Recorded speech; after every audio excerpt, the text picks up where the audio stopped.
I probably couldn't get back on, which is exactly what happened. Okay, why don't you go ahead then and make your point this morning? Okay, well, first of all, I want to tell Christopher Hitchens I renewed my subscription to The Nation. Bravo. But anyway, I'm going as a delegate for Gore, regardless of what Christopher Hitchens thinks. And if he doesn't make it, I'll go for Jackson because I cannot vote for Michael Dukakis.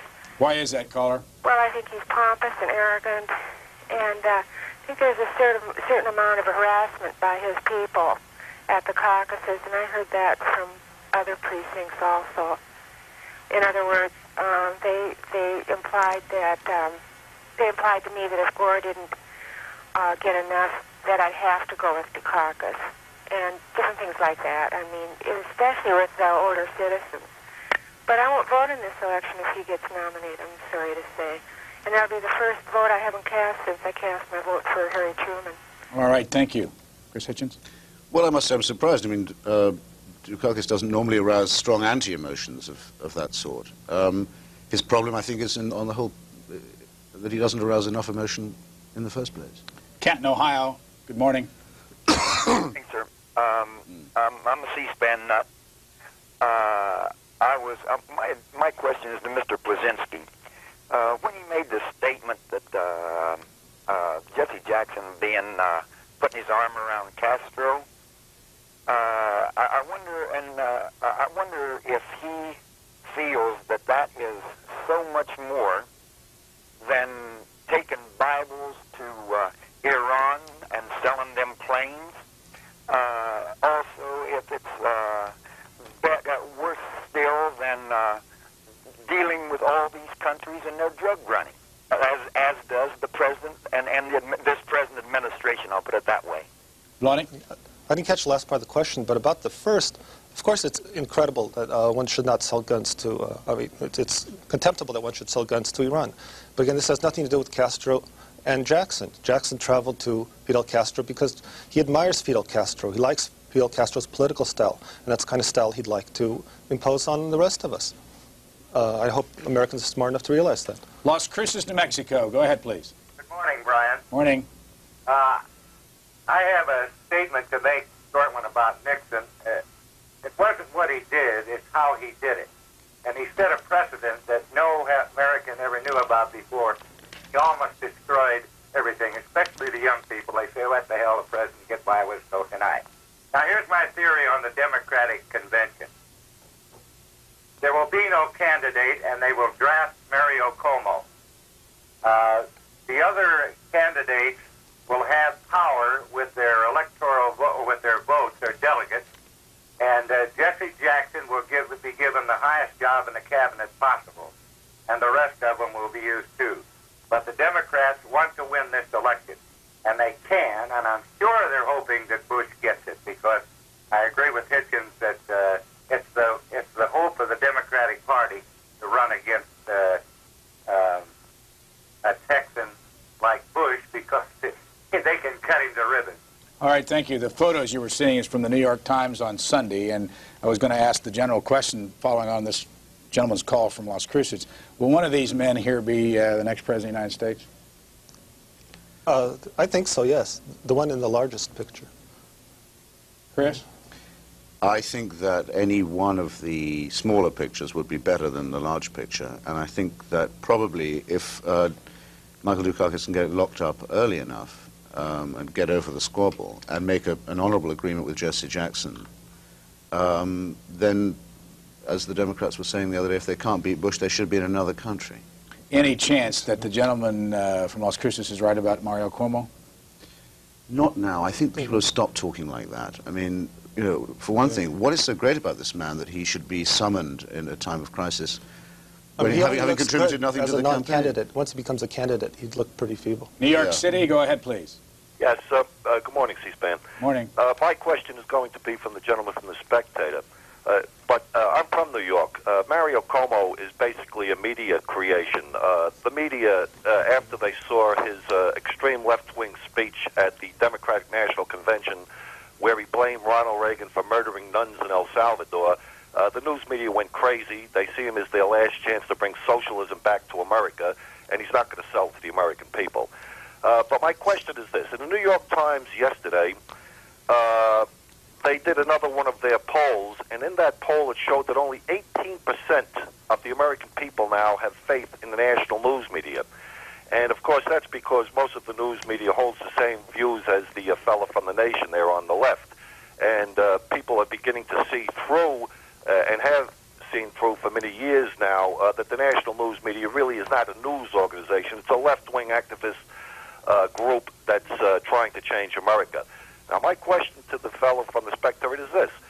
Why do the conservatives continue to lay back on these issues? Robert Bork, for instance, was on C-SPAN yesterday.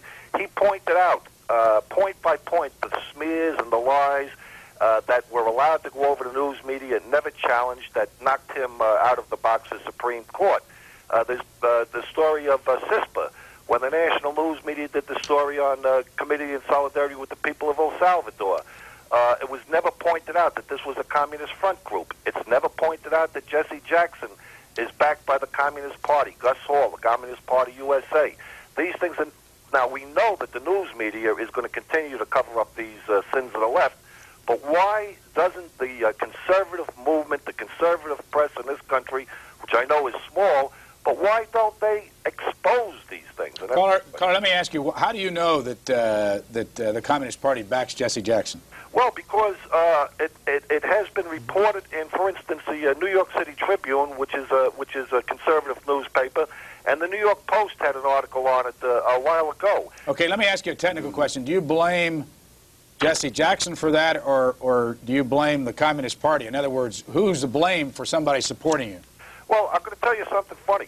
I happen to think what's happening with Jesse Jackson on one level is a tremendous thing, because I believe that most of the blacks that support Jesse Jackson are doing so out of pride, and I think that's altogether good, because just like the Irish or anybody else, or even the Greeks are backing Michael Dukakis, there's a kind of ethnic pride which I believe is healthy.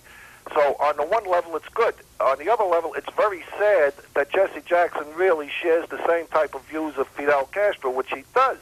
If you listen to Jesse Jackson's rhetoric, when he talks about economic violence and economic justice, he's talking about justice to him would be to take money from people who produce money and give it to the guy that dirties up your windshield when you come out of the Lincoln Tunnel. All right, thank you.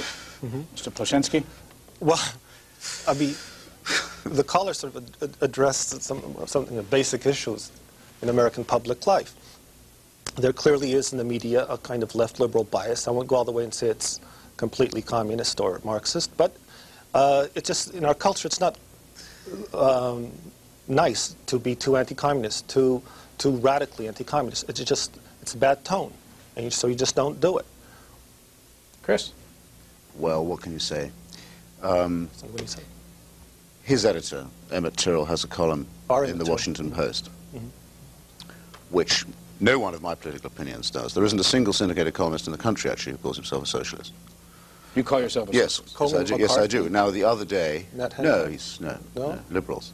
The other day, in the Washington Post op-ed page, I read the column by Tyrrell, on the same page as a column by William Buckley, Norman Podhoretz, Jean Kirkpatrick. I think there was Mike Kinsley to set against that, who's a mild neoliberal figure. I think it's just simply prima facie evidence of paranoia if people believe that the press is a leftist organization in this country. The caller's other points were of the same kind. The idea that I heard Mario Cuomo's speech at the Democratic Convention, nobody could say that it was extreme left. And if it did say, which I don't remember it saying, that the Reagan administration was responsible for the murder of the nuns in El Salvador, then it was factually correct, because not only did the Reagan administration pay the people who did that, but it also protected and defended them and explained their crime away. Something that should never be forgotten, what happened to Sister Jean Donovan and her friends. And it's good that you remind us. Gus Hall and Angela Davis run their own campaign, as anyone who knows anything about the Communist Party knows. They have their own presidential candidates. But insofar as endorsement goes, the Communist Party endorsed Lyndon Johnson in 1964 over Goldwater and didn't. And I'm sure Johnson didn't really seem to make a great deal of difference. That endorsement, but has Jesse Jackson rejected this endorsement? Well, Jesse Jackson hasn't got an endorsement because the Communist Party is running its own candidate. After we take this call, I want to look at the Washington. They would support him if you were the nominee. I want to look at the Washington Post editorial op-ed page this morning and get you both to react to the positions of the writers. Go to Lancaster, California. Go ahead, please. Yes, I want to say I agree with the woman who is calling from from Seattle. She's a Gore supporter and dislikes Dukakis. I'll have a hard time. If he's the nominee, I'm going to have a hard time voting for him. And I'll tell you why. I went out to protest the Bork nomination. I probably risked my life protesting the Bork nomination. I was harassed and everything else. I'm a very respectable-looking woman and so forth, but I was harassed. It was really rough, my friends and I. And Dukakis was perfectly happy for the Bork nomination to be defeated. How do you know? Him too. And he says that he didn't know anything about what his campaign manager was doing. And to all of a sudden, when there was a risk of the Biden nomination going through, this is all kind of complicated, but I know that Hitchens remembers this, that when there was a risk that Biden might have national exposure on television for a week, then Dukakis was perfectly happy to strike down Biden, even though the weakness of Biden could have meant that the Bork nomination went through. Who are you supporting, caller? What? Who are you supporting? I agree with the woman from Seattle. I think that Gore would have a good chance of being elected, and I think he's had a good, consistent record in support of working men and women, and I've checked his record. Okay, thank you. Who wants to react? Not me. I'll leave it stand? Yeah, it's fine. Okay. It's fine as it is. Let's go this is the op-ed page of the Washington Post. Let's start up here in the corner. We'll quickly go through it and get your reaction. Meg Greenfield, what's her politics? Anybody jump in? Well, I would say she was a sort of orthodox liberal. Do you agree with that, Wlady? I'd say she's kind of almost neoconservative, but afraid to admit it. All right. Yeah, that's what I said. Here's Jean Kirkpatrick. Quickly. Hysterical reactionary. No, a stalwart neoconservative and patriot. Robert Evans and Roland Evans and Robert Novak. Comical reactionary. The best political reporting. Clown reactionary. The best political reporting in the country. We got one more up here in the right-hand corner, William Raspberry. Mushhead. Mushhead? Why do you say that? Because he's not for Jesse Jackson uncritically. He's a moderate. He's sound. Okay, and how would you describe that op-ed page for Monday then? Is the caller right? The op-ed page for Monday is a sort of salad of conventional wisdom. That's the old canard. I mean, the op-ed piece is not the rest of the paper. This is a section where opinions are expressed. But this has nothing to do with the opinions expressed in alleged news reporting. And that's alleged news. You're saying that the news reporting is biased? Well, yeah, the story can be frequently slanted. I mean, for instance, the non-stop stories on Edmund Meese and his supposed corruption. I mean, it just never ends. There's nothing new in these stories, but it keeps going on and on. San Antonio, you're next. Yes, I would like to ask Mr. Plesczcynski. First of all, he seems to have a negative slant towards Jesse Jackson, and I would just like to know where he gets his information as far as where Mr. Jackson stands with the Communist Party or with Fidel Castro, why he has such a negative slant to that. It seems to me that this is a good opportunity for the United States to open up to other parts of the world, and I'd just like to see what his Okay, well, there's probably no country more open to other parts of the world than the United States. We have freedom to travel, and anyone can go anywhere he pleases. But again, the point about Jesse Jackson, well, you were there, and you're back here. The point about Jesse Jackson is he traveled to Cuba not to improve relations with Castro, but simply because he admires Castro and the political style Castro represents. And you've said that three times. I'm not going to let it go the third time. Jesse Jackson went down there to try and broker a prisoner exchange with Castro, which was partially successful and has paved the way for the American interest section in Havana to do a general deal on human rights and Cuban prisoners in U.S. jails. Jackson has nothing to apologize for on that trip. And a lot of people are better off directly that he made it. Let me show the audience what Newsweek suggests would be a shadow cabinet for Jesse Jackson. And we can go through it quickly, and I'll take a call and come back and ask your reaction. Here's Burt Lance, Drew Days III, a former Assistant Attorney General, Felix Rohatyn, a financier from New York City, Jimmy Carter, former president. Down here is a group of Tony Anaya, former governor of New Mexico, Pat Schroeder, William Gray, and the Speaker of the House, Jim Wright. Let's take a call, and we'll come back and ask you about this. San Jose, California, you're next. Good morning. I was wondering why is it not better well known that General Secord was the ranking officer that designed, Desert One in 1980. You remember the rescue in the desert with the helicopters? And number two,